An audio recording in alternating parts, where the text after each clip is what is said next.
Hello, my name is Alex Isles and welcome to Howick on the Northumberland coast. And in this episode I'm going to be discussing what was Doggerland. Now Doggerland is a very interesting piece of geography within Europe because it was a plain that existed between the east coast of the British Isles, the west coast of Denmark and north of the Netherlands, and was a huge plain that connected together all of those areas and ensured that the British Isles wasn't actually an island, it was a peninsula of Europe.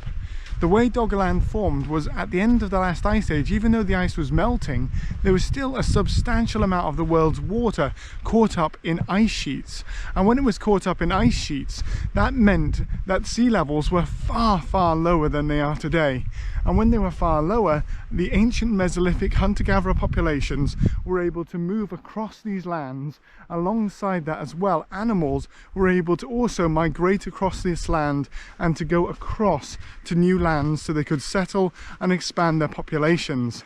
When we see this, the British Isles then gets populated by these groups of people coming across Doggerland, and Doggerland today is being mapped by both British and also by scientists from the Netherlands with the help of North Sea oil exploration. So as the oil companies go out, they're actually mapping the North Sea and they're discovering what was there underneath the water, and they're finding thousands of human settlements, some ranging from small camps right the way through to larger settlements that seem to suggest maybe a semi-permanent nature to them. So the Mesolithic populations were crossing over into this area, following the animals, and it was a perfect location to live after the north of Britain had been covered in ice sheets for the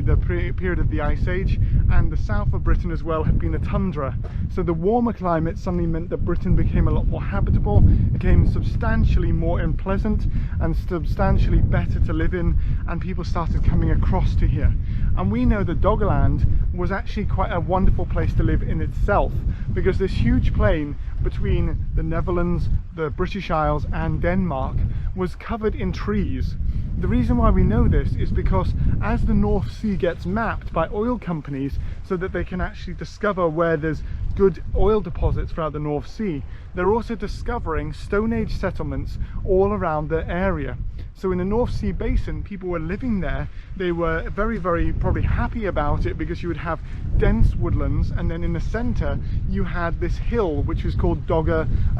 Bank, and that is today with the area on the North Sea map which is known for shipping. Some parts of the North Sea today around Dogger Bank are only 6 meters deep because it's a hill in the middle of this plain. So if you were a Mesolithic European, you were walking across from Denmark, you would have a wonderful plain ahead of you of dense woodlands, and then in the distance you could see the hills of the British Isles, and to your south you would be able to see the lands of what is today the Netherlands as hills coming out of this plain and going into what is today mainland Europe. So that would be a rough idea of what you're doing there. It's a very different landscape to what we have today.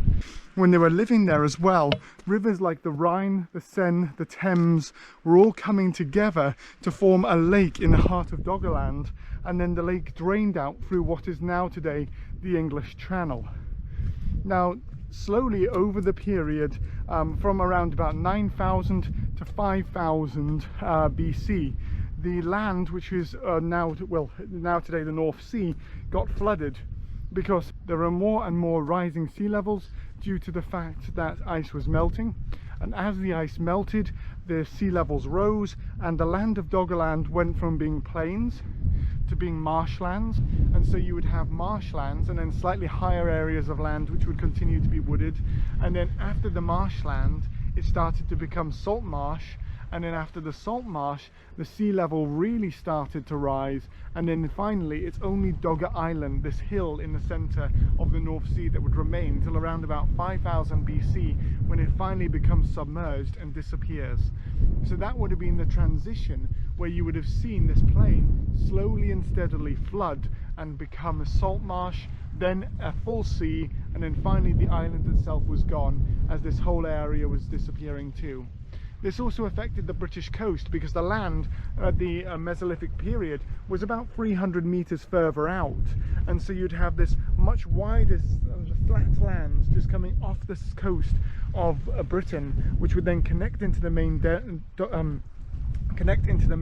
of Doggerland, and then you could walk right the way across to Denmark and across to the Netherlands as well, which is how the British Isles became populated.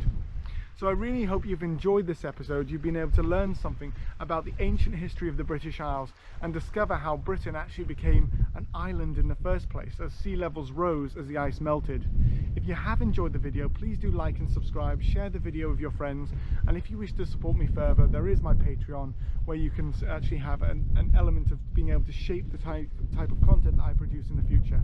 Until next time though, stay safe and well, and thank you very much.